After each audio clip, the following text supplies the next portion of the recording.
Welcome to Conversations for the Good. Hello, Dr. Jane. Hi, Anna. How are you today? I'm doing well. How about yourself? I'm delighted to be here. Well, I'm delighted to see you. In several of our episodes, you refer to present moment awareness, showing up in the moment, awareness, and focused attention. I'm looking forward to exploring a little deeper into this material today and the what, how, and when of these concepts. Great, Anna. Great. These are the fundamental pieces of learning to live life on life's terms. This is about how we learn how to accept ourselves, how to nurture ourselves, and also how to make conscious choices. Sometimes conscious choices for change. Some are tools, some are processes that we experience when we use the tools consistently. And there's a myriad of physical, mental, emotional, relational, and spiritual benefits from learning the skills. So it's about learning to observe and identify damaging thoughts as they arise, could be memories, and really making a choice not to fuel those. Okay? It's also about getting the hang of, I'm not my thoughts, and my thoughts aren't facts. What this does is it helps to kind of ease that hair trigger of my reactivity. So when that's eased up, I really have greater access to a deeper, more higher evolved part of myself. I can tap into an innate wisdom that's often drowned out by the thought stream. The benefit of these tools are life altering. They not only affect us, but others around us as well. That's right. The potential impact is amazing. Given that very often it's said that with any behavior that we're demonstrating, Mhm. affect at least 7 other people.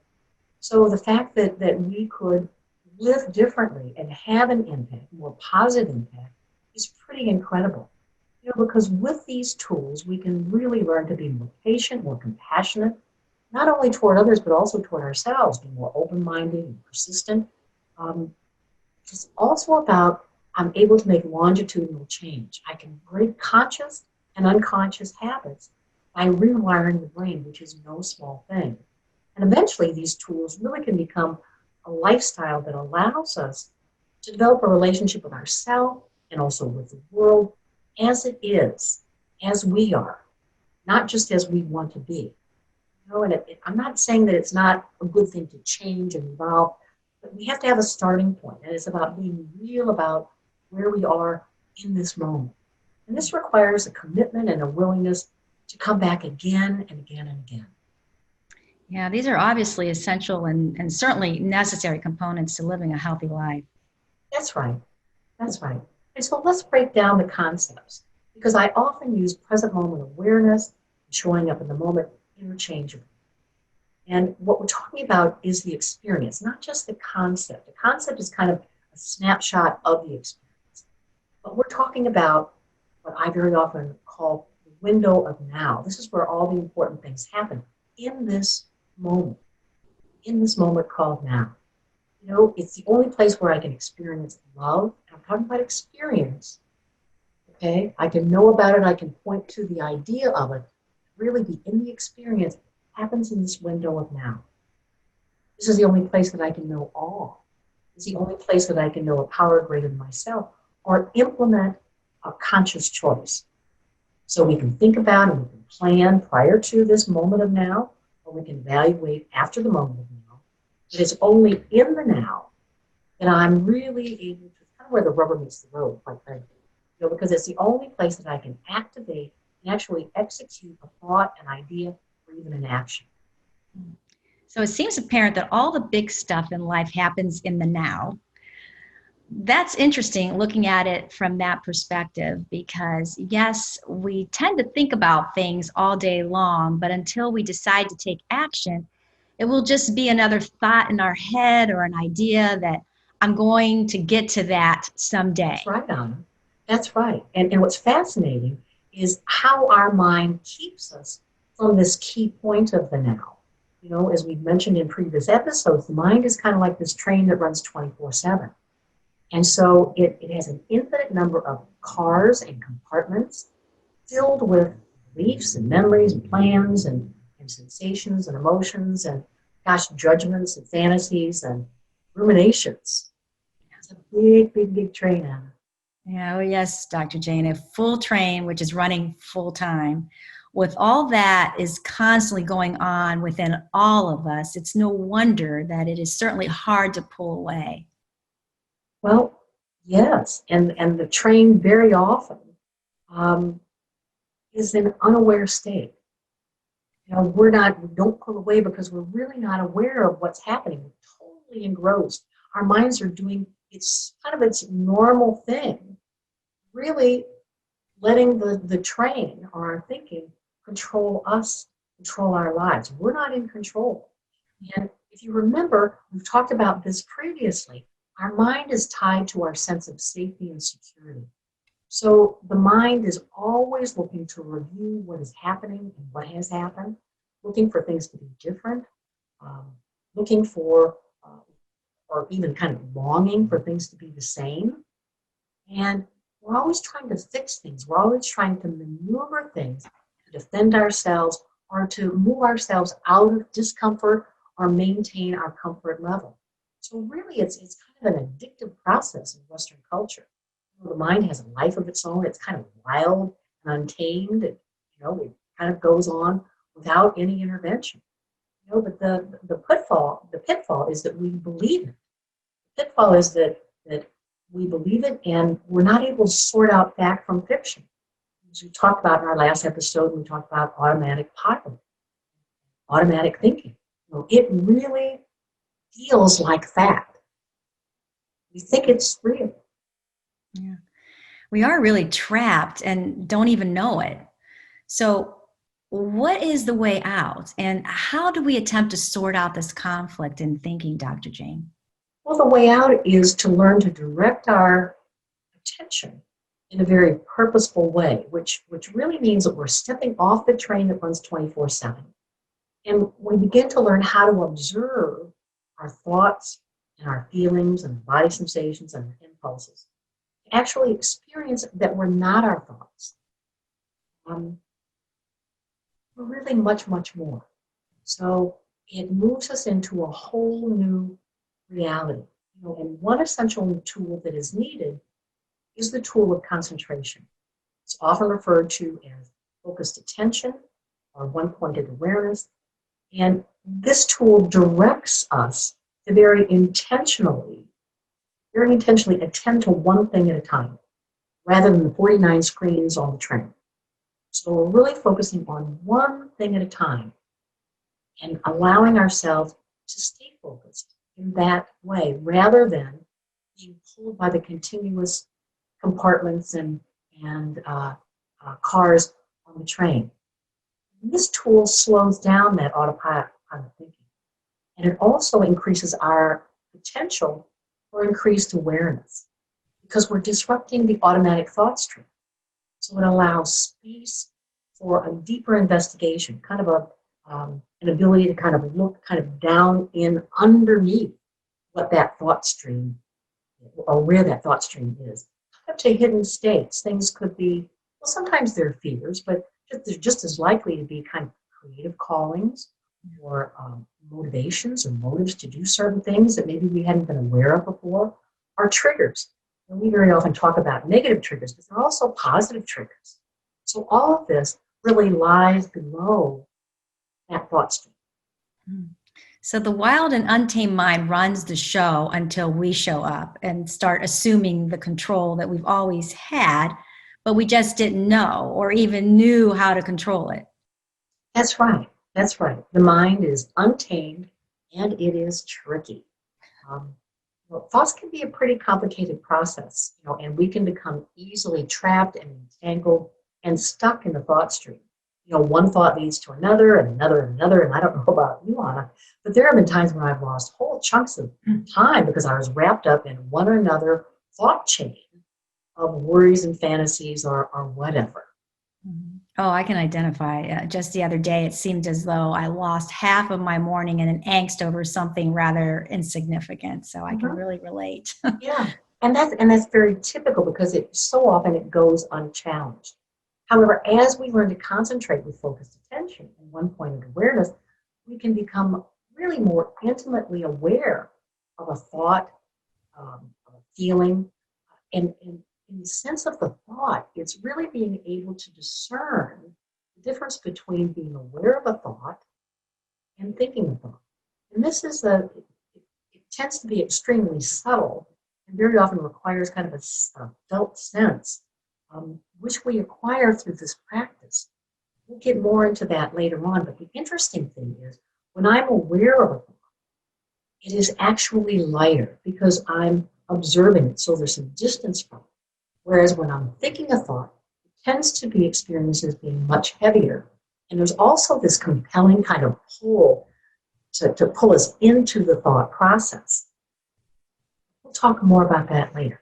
But again, this is the kind of experience that can arise just by allowing ourselves to very intentionally focus on things that are arising, thoughts, feelings, body sensations, etc. Dr. Jane, so how does one acquire the tools of concentration and that cultivate focused attention and pointed awareness? Well, first I want to say is, when we're looking to learn a new way to attend, we need a reference point. We need a reference point from which we can be distracted from. So the reference point in a traditional kind of a way to learn focused attention, a traditional reference point is the breath. It tends to be a primary reference point. Okay, the breath is always available. It's a moving target. It's really kind of portable. It doesn't cost us anything. And so the practice is merely to bring our attention to the breath moving in and out from our nose. And I know this sounds really simplistic, but this is the central focus. And this becomes that reference point from which our thoughts will distract us. So we can begin by observing all the distractions, all the interpretations that are part of our normal thinking pattern. And this initial training is really about focusing just on the breath. The thoughts show up, and immediately the questions and the comments, things like, I don't want to do this. This is a waste of time. Are you doing this right? Oh my gosh, I forgot to call so-and-so. So we get distracted. We notice that we're distracted, and we come back to focusing where? On our breath. On our breath. And it's like so many other kinds of training, Anna. Any kind of training that is about a discipline is about repetition in skill building. And learning certain techniques and skills very often are what build a new strength, what really allow us to really establish confidence and confidence. So think about how we train in repetition in exercise workouts or repetition of, any other kinds of practices, whether it be a dance or another kind of skill. It's all about repetition and doing the skills over and over again. So really we have almost a kind of a body memory of it. So it becomes really kind of part of how we do life. Yeah. It's so interesting that we're using the breath to focus on. And it's so simple, yet most of us don't really think of our normal breathing unless we become short of breath. Well, that's the beauty of it, Anna. The breath is a non-conceptual activity. It's an experience that we do not need thought in order for it to be activated and perpetuated. As I mentioned before, it's a moving target. It's constantly in change. There's the in-breath and there's the out-breath. And when you think about it, it's really a lot like life, where we kind of take things in and let things go. So this is allowing ourselves to experience really the subtlety of the breath. And sometimes it takes some practice, but eventually if we allow ourselves to be with it consistently or as consistently as we possibly can, it's there and we can begin to pick up the subtleties. And it affects really a myriad of other things in our lives. But the key is, and more importantly for our purposes, is the breath is really a present moment phenomenon. Really is occurring in that window of now that I was talking about just a moment ago. So it's a vibrant slice of that reality in the moment, each breath, moment by moment. A Dr. lovely thing to track. Yes, Dr. Jane, let's give it a try. Okay. Okay. Well, sometimes to start with, just because we're looking to experience the sensations of the breath, I suggest that people, you might need to clear your nasal passages initially, but I suggest that you find a comfortable position and that you take a couple hard sniffs where you can actually feel. And this is just kind of, just let the air come swiftly out of your nose. Just kind of take breath in. You might have to close your eyes so you can really feel the sensations between your nasal passages where you're taking the air in and your upper lip. Because this is where we're focusing initially. This is just the first segment. But once you take those hard sniffs and you kind of get that sense of sensation, then it's really about allowing ourselves to bring our full attention to the nostrils and the upper lip and track our breath in and track our breath out. And let your breath be at its own pace. And just notice if you can feel the sensations of the air entering your nostrils and leaving your nostrils. And as it leaves your nostrils, you might be able to feel it more pronouncedly on that area between your nose and your upper lip.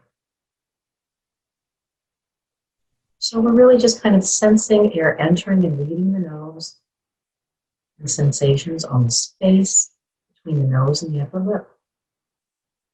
And sooner or later, thoughts pop in. So we might be asking ourselves, am I doing this right? I don't want to do this. Then I turn off my phone. And when these thoughts come in, this is the distraction. And it's okay. This is what minds do. And we just come back to the breath. So the thought comes in. We notice what the thought is. And then we come back to the sensations of the breath entering and leaving this area of the body between the nose and the upper lip. And pretty soon the mind's going to wander again. It never stopped. That's what minds do. It's really very okay. You might want to notice where it's gone. Very gently bring it back as a loved child. Bring it back to the breath again and again and again. So just allow yourself to do that for a moment, Anna. Just kind of do that on your own. Just breathing, tracking the breath. And sometimes initially we don't feel the sensations. And that's okay too. If that happens, just continue to track the breath in, noticing the in-breath and the out-breath. It's always about being exactly where we are in this moment.